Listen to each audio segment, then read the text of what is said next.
Welcome to study 24 Udaipur. आज की इस क्लास में हम फाइनल गुड्स और इंटरमीडिएट गुड्स क्या होती हैं, अंतिम वस्तुएं और मध्यवर्ती वस्तुएं क्या होती हैं, इसको डिस्कस करेंगे।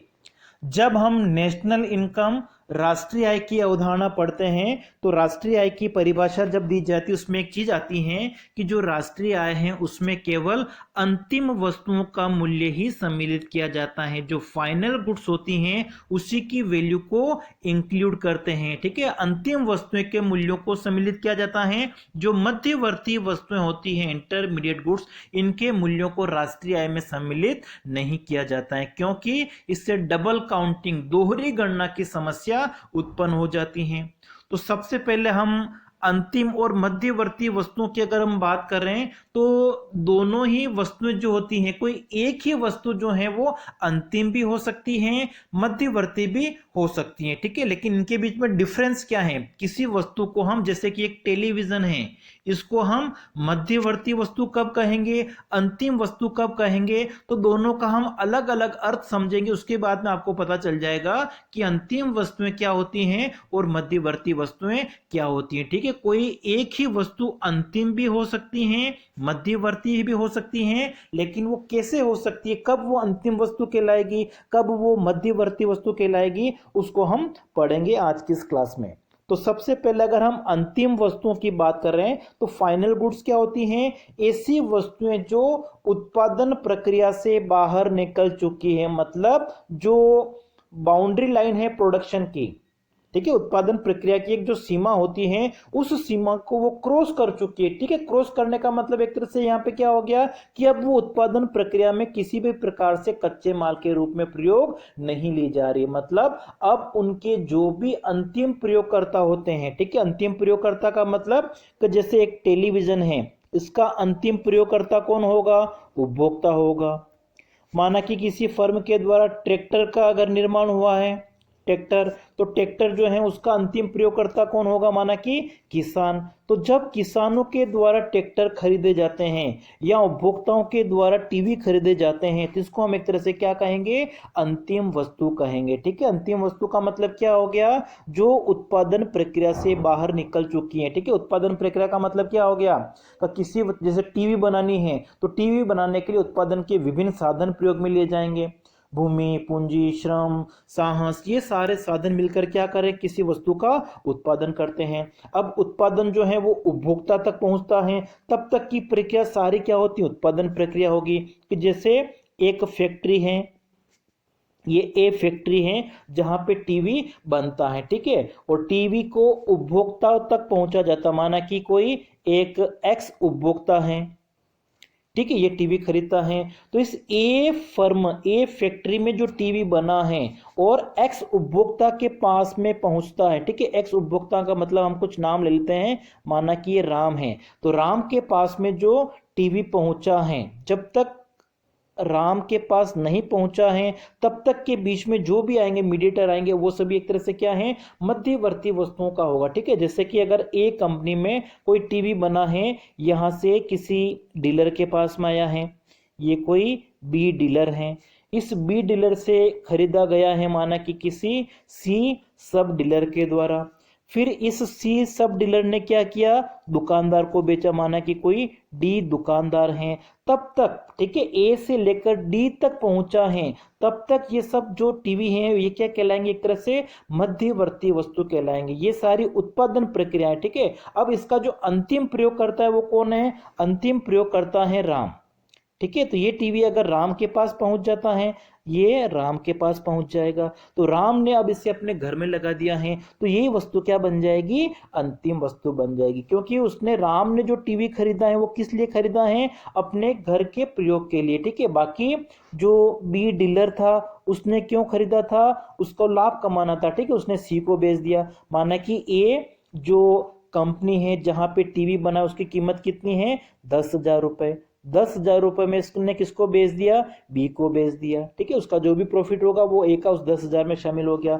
अब इस बी ने जो 10,000 में खरीदा वो सी को बेच दिया कितने में? 10,500 में। तो 500 रुपए का जो प्रॉफिट है वो बी को मिल गया है। फिर सी ने क्या किया, इस 10,500 वाले टीवी को डी को बेच दिया, माना कि कितने में बेच दिया, 11,000 में। तो इनका जो कमीशन है, इनका जो लाभ है वो कितना हो गया, 500 रुपए हो गया। फिर डी जो दुकानदार है, इसने कितने में खरीदा टीवी को, 11,000 में, और इसने उपभोक्ता जो राम है माना कि, ठीक है, उसको कितने में बेच दिया, 12,000 में। तो 1,000 का जो प्रॉफिट है वो इस डी दुकान को मिल गया, शॉप को मिल गया है। तो जो राम ने टीवी परचेज किया है, खरीदा है, तो राम के लिए टीवी एक तरह से क्या हो गया, अंतिम वस्तु हो गया, ठीक है। और बाकी ए से लेकर बी सी डी जब तक राम के पास नहीं पहुंचा है तब तक की प्रक्रिया को हम क्या कहेंगे, उत्पादन प्रक्रिया, ठीक है। तो ऐसी वस्तुएं जो उत्पादन प्रक्रिया से बाहर निकल चुकी, ठीक है। उत्पादन प्रक्रिया से बाहर का निकलने का मतलब क्या हो गया,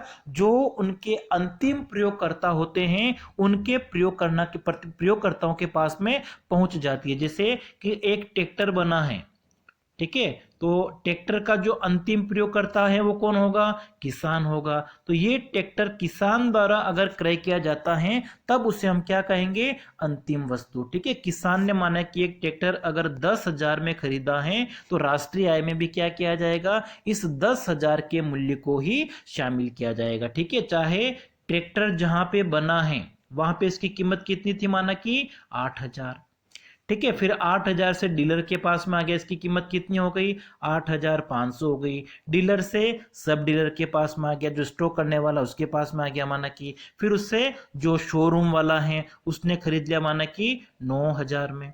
और 9,000 में शोरूम वाले ने क्या किया, उसको खरीदने के बाद में किसान को 10,000 में बेच दिया है। अब किसान उसका प्रयोग कर रहा है, अपने खेती के लिए उसका प्रयोग कर रहा है। तो अंतिम वस्तु जो ट्रैक्टर, उसका मूल्य कितना है, 10,000। तो राष्ट्रीय आय में क्या किया जाएगा, केवल इस 10,000 को ही सम्मिलित किया जाएगा, ठीक है। बाकी डीलर के पास में आया था 8,000 में, ये एक तरह से क्या है, मध्यवर्ती वस्तु कहलाएगा।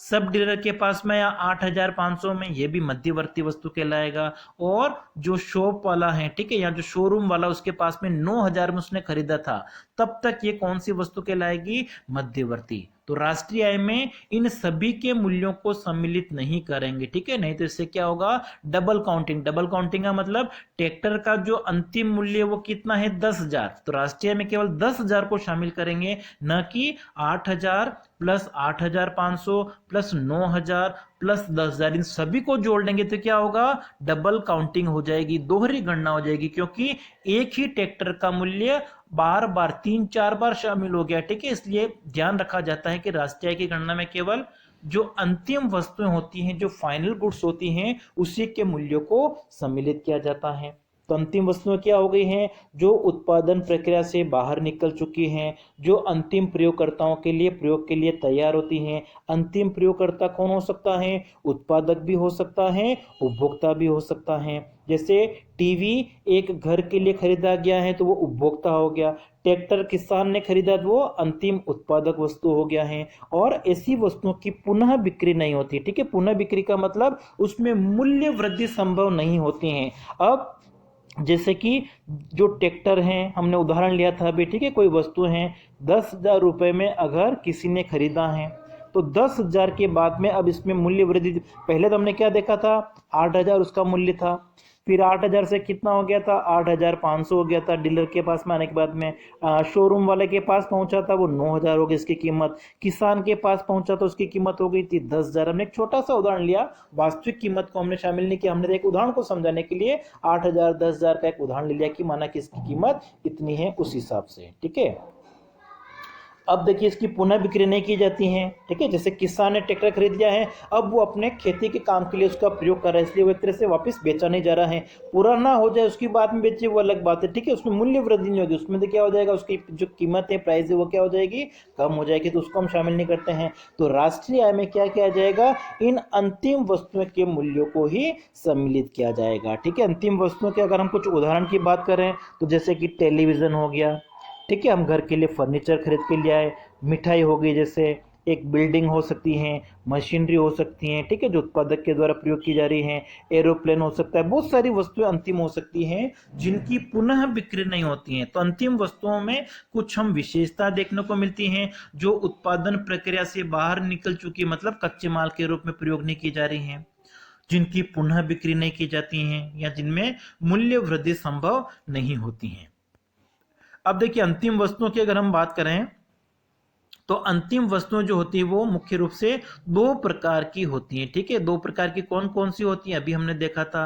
पहली कौन सी हो सकती हैं, अंतिम उपभोक्ता वस्तुएं। ठीक है, फाइनल कंज्यूमर गुड्स मतलब ऐसी वस्तुएं जो अंतिम रूप से उपभोक्ताओं की आवश्यकताओं को संतुष्टि करती है। ठीक है, उपभोक्ता अपनी आवश्यकताओं को पूरा करने के लिए जिन वस्तुओं का प्रयोग करेगा उन्हें हम क्या कहेंगे, अंतिम उपभोक्ता वस्तुएं।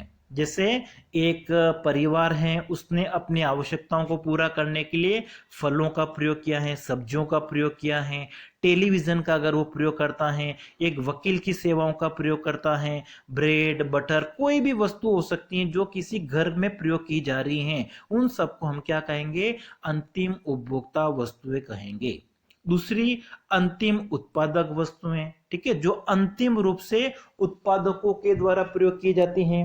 अंतिम रूप से उत्पादकों के द्वारा जो प्रयोग की जाएगी मतलब दूसरी वस्तुओं का उत्पादन करने में वो प्रयोग कर सकते हैं। जैसे कि एक किसान के द्वारा ट्रैक्टर का अगर प्रयोग किया जाता है, किसी मशीन का प्रयोग किया जाता है, ठीक है, तो उनको हम एक तरह से क्या कहेंगे, अंतिम उत्पादक वस्तुएं कहेंगे। ठीक है, उत्पादन प्रक्रिया में दूसरी वस्तुओं का उत्पादन करने के लिए अगर कोई उत्पादक किसी वस्तु का प्रयोग कर रहा है वो भी एक तरह से क्या होगी, अंतिम उत्पादक वस्तुएं। तो एक एलईडी टीवी है, इसका प्रयोग अगर किसी व्यक्ति द्वारा अपने घर में किया जा रहा है तो ये कौन सी वस्तु हो जाएगी, अंतिम उपभोक्ता वस्तुएं।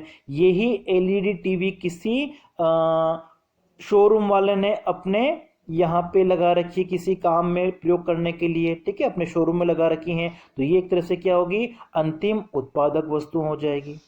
ठीक है, अब इन वस्तुओं के ऊपर जो खर्चा किया जाता अंतिम व्यय क्या होगा, उपभोग वस्तुओं पे जो खर्चा किया जाएगा वो उपभोग व्यय होता है, और उत्पादकों का जो खर्चा होगा उसको हम क्या कहेंगे, निवेश व्यय कहेंगे।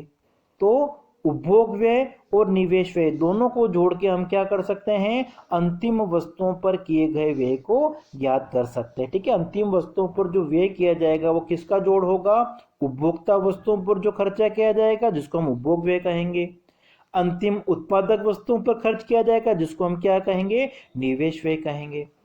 तो ये हमारी हो गई हैं अंतिम वस्तुएं। अब देखिए दूसरी जो है वो कौन सी हैं, मध्यवर्ती वस्तुएं। तो मध्यवर्ती क्या होगी, ऐसी वस्तुएं जो उत्पादन प्रक्रिया में दूसरी वस्तुओं को बनाने के लिए कच्चे माल के रूप में प्रयोग की जाती हैं, एज ए रॉ मटेरियल। ठीक है, दूसरी वस्तुओं को बनाने के लिए कच्चे माल के रूप में जिनका प्रयोग किया जाता है या जिनको अपन क्या कहते हैं, पुनः बिक्री के लिए खरीदा जाता है। ठीक है, जिनकी पुनः बिक्री संभव होती है, या हम कह सकते हैं कि जिसमें मूल्य वृद्धि संभव हो सकती है। तो जैसे एक एलईडी टीवी है, उसकी कीमत कितनी है, माना कि एक फर्म जहां पे बनी है वो 8,000 उसकी कीमत है। ठीक है, 8,000 की एक कीमत है एलईडी टीवी की, यहाँ पे बना है, इस फैक्ट्री में माल बना है, फिर इसने डीलर को बेच दिया कितने में, 8,500 में। तो ये भी कौन सी है, मध्यवर्ती वस्तु कहलाएगी। फिर 8,500 के बाद में 8,900 में माने किसने, सब डीलर को बेच दिया है। मतलब अंतिम रूप से इसका प्रयोग कौन करेगा, जब तक अंतिम प्रयोगकर्ताओं के द्वारा प्रयोग नहीं की जाएगी, जब तक इनकी पुनः बिक्री की जाती है, जब तक इनमें मूल्य वृद्धि होती है। देखिए 8,000 था पहले मूल्य यहाँ पे, फिर यहां से यहां तक पहुंचा, इसका मूल्य कितना हो गया, 8,500। फिर यहां पे पहुंचा, उसका मूल्य कितना हो गया, 8,900। अब माना कि उपभोक्ताओं के पास में पहुंचता है ये 9,500 में। अब उपभोक्ता ने इसको अपने घर में लगा दिया है, तो अपने घर में लगा दिया, इसका मतलब ये क्या हो गया, अंतिम वस्तुएं। ठीक है, तो 8,000 से 8,500 हो गया, फिर 8,500 से 8,900 हो गया है, फिर 9,500 हो गया। इसका मतलब मूल्य वृद्धि हो रही, जब तक मूल्य वृद्धि होगी तब तक वो क्या होती हैं, मध्यवर्ती वस्तुएं। ठीक है, तो मध्यवर्ती वस्तु क्या होती हैं, ऐसी वस्तुएं जो उत्पादन प्रक्रिया में कच्चे माल के रूप में प्रयोग की जाती हैं, या जिनकी पुनः बिक्री की जाती है, जिनमें मूल्य वृद्धि संभव होती है। ठीक है, जैसे कि लकड़ी, चेयर बनाने के लिए अगर लकड़ी का कच्चे माल के रूप में प्रयोग किया जा रहा है तो ये क्या होगी, मध्यवर्ती वस्तु होगी।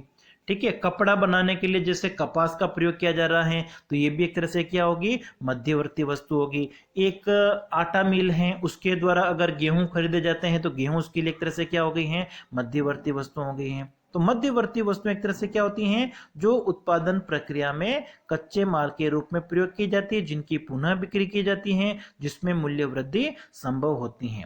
इन मध्यवर्ती वस्तुओं पर जो खर्चा किया जाएगा उसको हम क्या कहेंगे, मध्यवर्ती उपभोग व्यय।